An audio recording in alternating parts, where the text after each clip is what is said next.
बिस्मिल्लाहिर्रहमानिर्रहीम। अस्सलामु अलैकुम। मैं हूं तस्सीर शाही एडवोकेट और आप देख रहे हैं लीगल इश्यूज़। आज हम बात करेंगे कंटेम्प्ट ऑफ कोर्ट। अक्सर आपने ख़बरों के अंदर सुना होगा कि तौहीन अदालत की कार्रवाई हो रही है, उसके ऊपर कंटेम्प्ट ऑफ कोर्ट लग गई है।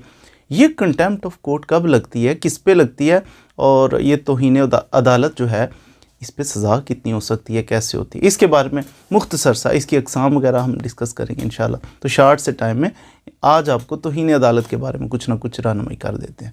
सबसे पहले अगर हम बात करें आइन की, कि पाकिस्तान का जो कॉन्स्टिट्यूशन है उसके अंदर भी इसका आर्टिकल 204 आर्टिकल कहता है कि अगर कोई बंदा अदालती मामलात में खलल डाल रहा है या जज साहब को जनाब स्कैंडलाइज कर रहा है कोर्ट को, कि मिसाल के तौर पर ये जज साहब हैं, ये अहले तशी हैं, तो देखना फ़लाँ जो इसके पास केस लगा हुआ ना, तो वो फ़ैसला यकीनन अहले तशी के हक़ में करेगा।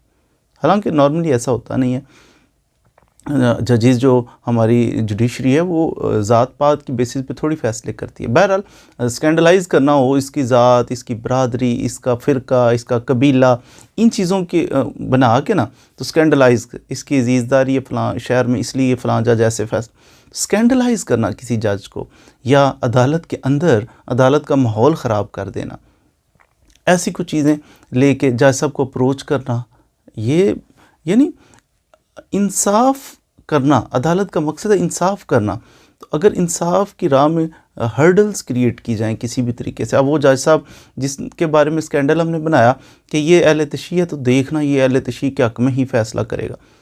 तो हो सकता है अहले तशी जो है वो मेरिट पे हो, तो ये जज साहब अगर फ़ैसला उसके हक़ में कर देंगे तो उस सोसाइटी के अंदर तो फैल जाएगी बात कि बाकी उसने फ़लाँ बंदे ने, वो देते हैं ना कि पहले प्रेडिक्शन कर देते हैं, तो वो जोगी बाबा ने प्रेडिक्शन पहले ही कर दी थी, तो ऐसे स्कैंडलाइज कर देना, तो ये परेशानी की बात होती है।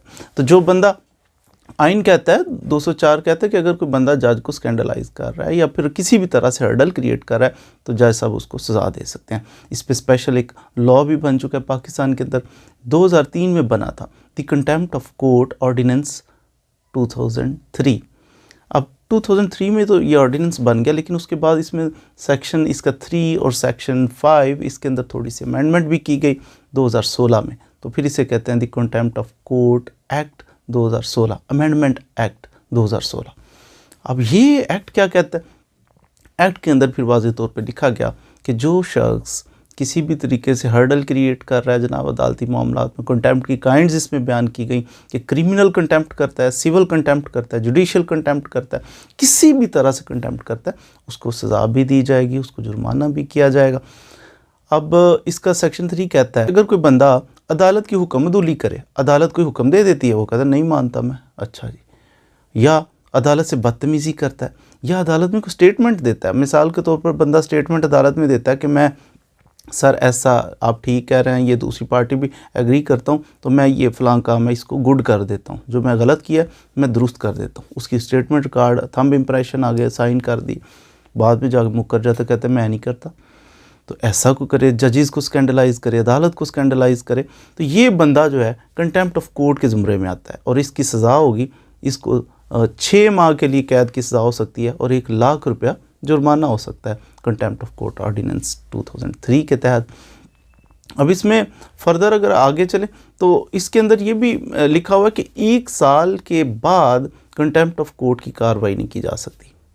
इसका तरीक़ाकार ये होगा कि अगर कोई कंटेम्प्ट ऑफ कोर्ट करता है, मिसाल के तौर पर क्रिमिनल कंटेम्प्ट ऑफ कोर्ट करता है, क्रिमिनल कंटेम्प्ट ऑफ कोर्ट ये होती है कि अगर कोई बंदा किसी जज साहब को अप्रोच करे, अगर कोई बंदा जज साहब या गवाह इनको धमकाए कि ये ऐसे नहीं करना, खिलाफ इंसाफ आप फैसला कर दें, या उनको लालच देगा पैसे ले लें जज साहब को या गवाहान को, तो ये इंसाफ के राह में खलल डाल रहा है इस तरीके से, या तो ख़रीदना चाह रहा है या उनको धमका रहा है, तो ये बंदा जो है ना, ये अच्छा आदमी नहीं है।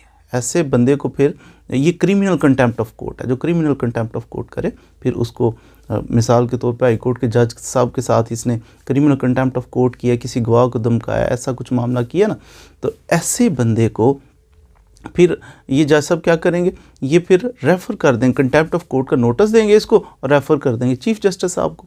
चीफ़ जस्टिस साहब क्या करेंगे, या तो खुद सुन लेंगे या फिर किसी और जज साहब को रेफ़र करेंगे, कंटेम्प्ट इसने ये की है तो इसका फ़ैसला करें। तो इस तरह से उसका कंटेम्प्ट ऑफ कोर्ट का फ़ैसला कर दिया जाएगा। इसी तरह अगर हम बात करें सिविल कंटेम्प्ट ऑफ कोर्ट क्या होती है। सिविल कंटेम्प्ट ऑफ कोर्ट होती है क्योंकि अदालत फ़ैसला करती है, ये स्टे ऑर्डर मैंने ग्रांट कर दिया, वो अगला बंदा जनाब स्टे की वायलेशन कर देता है या कोई ऑर्डर करती है, कुछ करने का कहती है, बंदा करता ही नहीं है, सुनता ही नहीं, अदालत की तो इंसल्ट हो जाएगी इस तरह। तो फिर ये चीज़ जो है ये सिविल कंटेम्प्ट ऑफ कोर्ट है। अदालत के अंदर उसने बयान दिया तो मुकर गया, उस पर अमल नहीं कर रहा, या कोई हुक्म दिया अदालत ने उस पर अमल नहीं कर रहा, तो ये सिविल कंटेम्प्ट ऑफ कोर्ट। एक होती है judicial contempt of court. Judicial contempt of court ये होती है कि अगर कोई बंदा जज को स्कैंडलाइज करे, वो क्रिमिनल तो था कि जज को अप्रोच कर रहा है, पैसे देने की कोशिश कर रहा है या जज साहब को धमका रहा है, लेकिन जुडिशियल कंटेम्प्ट ऑफ कोर्ट ये होती है कि जज को गंदा करना, अदालत को गंदा करना कि ओ हो फलां जज तो ऐसा है, वो तो बड़ा बायस है, वो तो फ़िरका वराना उसका ज़हन है, उसका तो जनाब फ़लाँ पीपल्स पार्टी के साथ उसका ताल्लुक़ है, फ़लाँ पार्टी के साथ उसका ताल्लुक़ है। स्कैंडलाइज कर देना, अवाम की नज़रों में उसे मशकूक बना देना, तो ये है judicial contempt of court. Civil contempt of court, judicial contempt of court, criminal contempt of court. अगर कोई बंदा अदालत को झूठी दरख्वास्त दे देता है, मिसाल के तौर पर वो बंदा कहता है जनाब फ़लाँ बंदे ने अदालत की तौहीन की है, इसके ख़िलाफ़ कार्रवाई करनी चाहिए, और बाद में पता चलता है कि इसने झूठी दरख्वास्त दी है, कंटेम्प्ट नहीं की थी उसने और इसने दे दी। ऐसे बंदे के ख़िलाफ़, दरख्वास्त देने वाले के ख़िलाफ़ फिर कंटेम्प्ट ऑफ कोर्ट की कार्रवाई, तौहीन अदालत की कार्रवाई इसके ख़िलाफ़ होगी कि क्या झूठा इल्ज़ाम लगा रहे हो किसी शख्स के ऊपर। अब देखें, अगर किसी शख्स के ऊपर कंटेम्प्ट ऑफ कोर्ट की कार्रवाई हो जाए, आर्डर हो जाए कि इसने तो जुर्म किया, इसको तो 6 माह के लिए अंदर कर दें, इसको 1 लाख रुपया जुर्माना कर दें, तो इसके पास क्या रेमेडी, ये किधर जाए। अगर किसी बंदे के ऊपर कंटेम्प्ट ऑफ कोर्ट की कार्रवाई कर दी जाए, 6 माह की तक इसको सज़ा हो सकती है ना, 1 लाख रुपया जुर्माना हो सकता है। किसी बंदे पे कंटेम्प्ट ऑफ कोर्ट की कार्रवाई करते हुए उसको सज़ा हो गई, उसको जुर्माना हो गया, अब ये बंदा, इसके पास रेमेडी क्या है, इसके पास ये रेमेडी, ये उसको चैलेंज करेगा, अपील करेगा, उसकी उस ऑर्डर की अपील करेगा अगली अदालत में। अब किस 1 महीने के अंदर अंदर इसके पास टाइम लिमिट है, एक उस आर्डर के जो इसके ख़िलाफ़ हो गया है कंटेम्प्ट ऑफ कोर्ट, तो हीने अदालत के फ़ैसले में, उस फैसले को 1 महीने के अंदर अंदर चैलेंज करेगा। मिसाल के तौर पे हाई कोर्ट के एक जज साहब हैं, तो कंटेम्प्ट ऑफ कोर्ट का उन्होंने फ़ैसला कर दिया, अब ये कहाँ चैलेंज करेगा, हाई कोर्ट के आगे उसकी इंट्रा कोर्ट अपील करेगा, उसी कोर्ट में, हाई कोर्ट में ही इंट्रा कोर्ट अपील करेगा। एक जज ने फैसला किया था, अब 2 जजेस बैठेंगे, डिवीज़न बेंच बैठेगा, वो बैठ के तो इसकी कंटेम्प्ट ऑफ कोर्ट का फैसला करेगा। मिसाल के तौर पर अगर 2 या 2 से ज़्यादा जजेस ने बैठकर, कोई बेंच बैठा हुआ था, उन्होंने इसके ख़िलाफ़ कार्रवाई की है, फिर क्या होगा, फिर ये इसका अपील करेगा, सुप्रीम कोर्ट के अंदर डायरेक्ट करेगा। अगर सुप्रीम कोर्ट के अंदर मिसाल के तौर पे 2 जजेस बैठे हुए थे, 1 जज था, 2 जज थे, उन्होंने कोई फैसला कर दिया कंटेम्प्ट ऑफ कोर्ट का, फिर ये 3 जजेस के पास इंट्रा कोर्ट अपील करेगा। अगर 3 जजेस ने फैसला किया या 4 जजेस थे, 2 से ज़्यादा थे, फिर ये कि 5 जजेस बैठ के इसकी इंट्रा कोर्ट अपील को सुनेंगे। तो ये मुख्तसर सा था इंट्रोडक्शन कि किस तरह अगर कोई बंदा तौहीन अदालत करे तो कितना टाइम लगता है, कितनी सज़ा होती है, कितना जुर्माना होता है, इसकी काइंड्स वगैरह क्या है। उम्मीद है आपने कुछ ना कुछ मालूमात तो आज भी हासिल कर ली होंगी। मज़ीद वीडियोस के लिए हमारे साथ रहिएगा। चैनल अच्छा लगे उसको सब्सक्राइब भी कर लीजिएगा, वीडियो अच्छी लगे शेयर भी कीजिएगा। Thank you very much.